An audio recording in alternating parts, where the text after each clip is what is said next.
बसवेश्वर महाराजांना आद्य क्रांतिकारक जे म्हटलेलं जाते त्याचं कारण एकच आहे की तो कालखंड फार वाईट परिस्थिती त्या काळामध्ये होती।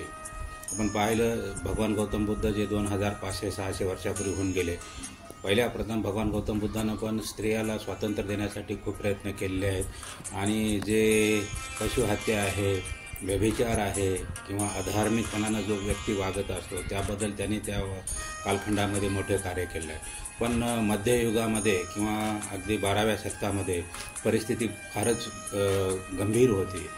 स्त्रियाला तुच्छ पद्धतीची वागणूक समाजामध्ये मिळत होती, पशुहत्या होत होती, चोरी होत होती, लुटालूट होत होती, भ्रष्टाचार त्या काळामध्ये पण होता। तसेच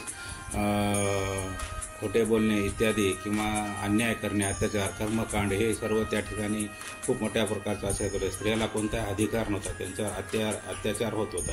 तर त्या कालखंडामध्ये बसवेश्वर महाराजाचा जन्म झाला विजापूरच्या बागेवाडी येथे आणि बागेवाडी येथे जन्म झाल्यानंतर त्यांनी जे आहे ते कुडल संगम जे आहे कर्नाटकमध्ये त्या ठिकाणी जाऊन आणि संगमेश्वरांचं जे मंदिर आहे त्या ठिकाणी जाऊन त्यांनी आराधना केली, साधना केली, सतत 12 वर्ष तपश्चर्या केली, ज्ञान संपादन केलं आणि त्याने सर्वात मोठा मोलाचा त्यांनी एक आपल्याला संदेश सांगितला आहे की ज्ञानी व्यक्ती हेच सर्वश्रेष्ठ व्यक्ती असते, संपत्तीनं तो कधीही मोठा होऊ शकत नाही। ज्ञान अर्जन केल्यानंतर मग त्याने समाजकार्य करण्यासाठी कार्य सुरू केलं आहे।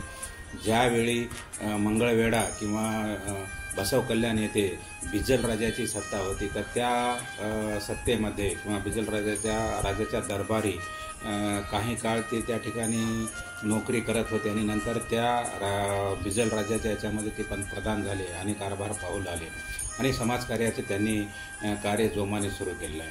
खरं पाहिलं तर मित्रहो, बसवेश्वर महाराजाचे जे अतिशय मोलाचे जे इतिहासामध्ये कार्य केलेलं आहे ते म्हणजे त्यांनी स्त्रियासाठी खूप मोठ्या प्रमाणात लढा केलेला आहे, अस्पृश्यता नष्ट करण्यासाठी हे केलेलं आहे। त्यांनी आंतरजातीय विवाह लावून दिलेला आहे।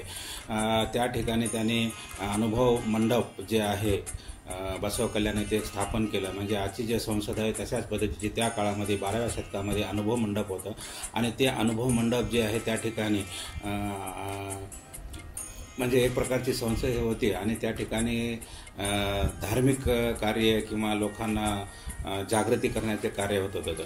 तर जे काही 12 पगड जाती राहत होत्या त्या जातीच्या सर्व जातीचे जे लोक जे आहेत त्या अनुभव मंडपामध्ये प्रवेश करत होतो। त्या अनुभव मंडपामध्ये ज्यावेळेस ते जात होते त्यावेळेस जातीनं जात होते, पण ज्यावेळेस त्यांनी आत जाऊन नंतर बाहेर येत होते त्यावेळेस फक्त एकच शरण म्हणून तो पुढे येत होतो। तर त्या अनुभव मंडपामध्ये जवळजवळ 770 अशी संख्या होती, त्यामध्ये 700 हे पुरुष होते आणि 70 हे स्त्रिया होती, महिला होती। तर अशा पद्धतीनं बसवेश्वर महाराजांना महिलांसाठी खूप मोलाचं कार्य केलं आहे, त्यांना स्वातंत्र्य दिलेलं आहे। महिला पण ही एक समान असू शकते पुरुषाबरोबर आणि शिक्षणाचा पण त्या काळामध्ये त्यांनी अधिकार दिलेला आहे। बऱ्याच महिलांनी वचने लिहिलेली आहेत। वचन म्हणजे काही नसून एक प्रकारची नियमावली आहे, जे त्यांचे अनुभव होते ते अनुभव चांगल्या पद्धतीनं कथन केलेले आहेत आणि हे जे वचन जे आहेत हेच खरं तर आज लिंगायत धर्माचा एक मोठा ग्रंथ आहे। असं कार्य करत असताना त्यांनी आंतरजातीय विवाह पण लावलेला आहे। ब्राह्मणाची मुलगी आणि हरिया जो मातंग समाजाचा त्यांचा मुलगा, खरं तर पाहिलं तर आंतरजातीय म्हणता येणार नाही, कारण त्या दोघांनी पण इष्टलिंग धारण केलेलं होतं आणि शिवाला शरण गेले होते आणि त्यांनी पंचशील आपलं 4 सूत्रीचं त्यांनी पालन केलं होतं। तर त्यामुळं त्यांनी जे केल्यानंतर बिज्जल राजाला ती गोष्ट पडली नाही आणि त्यांनी नंतर मग त्या लोकांना ठार मारलं, हत्तीच्या पायदळी तुडवण्यात आलं। बसवेश्वर महाराजाला पण त्या ठिकाणी खूप यातना सहन कराव्या लागल्या आणि नंतर मग त्यांनी एकांत निघून गेले आणि कुडल संगम येथे जाऊन समाधीस्थ झाले। अशा प्रकारचं त्यांच्या जीवनाविषयी आपल्याला सांगण्यात येते। मित्रांनो, बसवेश्वर महाराजाची जे सर्वात मोठी जे आहे तर ते त्यांनी म्हणजे कार्याला अतिशय, श्रमाला अतिशय श्रेष्ठ असं केलं। त्यांनी असं सांगितलं, श्रम हेच तुमचं कैलास आहे असं त्यांनी सांगितलंय।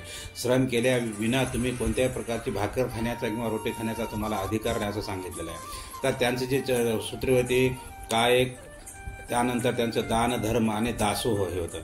ते कायक झाल्यानंतर जे दान धर्म आहे तुम्ही जे आगाऊचं जे तुम्ही जे धनसंचय करता त्या धनसंचयामधून जे काही तुमची गरजेपेक्षा जास्त आहे ते तुम्ही दान करा. धर्मानं वागा. धर्म म्हणजे त्यांनी असं सांगितलेलं आहे की धर्म म्हणजे एखाद्या धार्मिक मंदिरामध्ये जाऊन पूजा अर्चना करणे असं नाही. धर्म म्हणजे तुमचं अंतरंग आणि बाहेरंग शुद्ध असल्यानंतर तुमच्या मनाची एकाग्रता तयार झाल्यानंतर पुन्हा मग तुम्ही एकाग्र झाल्यानंतर त्या चित्तानं तुम्ही कोणतेही धार्मिक कार्य करू शकता. चांगल्या प्रकारे तुम्ही धार्मिक बनू शकता. त्यानंतर तुम्ही कोणत्या प्रकारच्या गैरमार्गाचा वापर करणार नाही किंवा अधर्मानं वागणार नाही अशी त्यांची आपल्याला शिकवण होती. आणि हेच भगवान गौतम बुद्धांना पण सांगितलं आहे. जसं भगवान गौतम बुद्धांनी पंचशील सांगितले आहे तसं ह्यांनी 4 शीलं सांगितलेली आहेत, म्हणजे 7 शीलं सांगितले आहेत. तर त्यामधलं फार महत्त्वाचं आहे, नको करू चोरी, नको करू हत्या, नको करू व्यभिचार, नको बोलू खोटे, नको करू आत्मस्तुती, नको करू अशा पद्धतीने त्यांनी सांगितलेलं आहे. आणि मग हीच जर तुम्ही ह्या 7 सूत्रीचं जर पालन केलं तर हीच तुमच्या मनाची एकाग्रता होईल आणि अंतरंग आणि बहिरंग तुम्ही निर्मळ केलं तर मग तुमच्या हातून कोणत्याही प्रकारचं वाईट कार्य होणार नाही अशा पद्धतीनं त्याने सांगितलं. त्या काळामध्ये पशुहत्या होत होती, स्त्रियावर अत्याचार होते, अन्याय होत होते. जसं भगवान गौतम बुद्धांना सांगितलेलं आहे तशाच प्रकारचं इकडं दिलं आहे. आणि ह्यांनी एक आपल्याला अशी शिकवण दिली आहे की कोणत्याही धर्माविषयी त्यांनी एकेश्वरवादी सांगितलेलं आहे. देव हा देवळात नसून तुमच्या हृदयामध्ये असतो किंवा मनामध्ये असतो. म्हणून त्यांनी शिव जे आहे, शिवाची किती इष्टलिंग आहे ते इष्टलिंग प्रत्येकाला कोणत्याही जातीचा असो त्याने ते इष्टलिंग धारण करावे आणि एकांतवात बसून त्याची साधना करावी. आपल्या हातावरच ठेवायचं, तळहातावर, आणि त्याची पूजा करून अर्चना करून तुम्ही शिवाशी एकरूप होऊ शकता. आणि मग तुम्हाला इतर कोणत्या मंदिरामध्ये जाण्याची गरज नाही असं त्यांनी आपल्याला सांगितलं. तर इष्टलिंग जे सांगितलं आहे तर त्यांनी काय सांगितलेलं आहे की ज्यावेळेस अनुभव मंडप त्यांचं चालत होतं त्या अनुभव मंडपामध्ये ज्यावेळेस इतर जातीचे लोक जात होते, मध्ये गेल्यानंतर त्यांनी फक्त त्यांची एकच अट होती की तुम्ही शिवाला शरण जाणे, शिवाची धारणा करणे, इष्टलिंगाची पूजा करणे.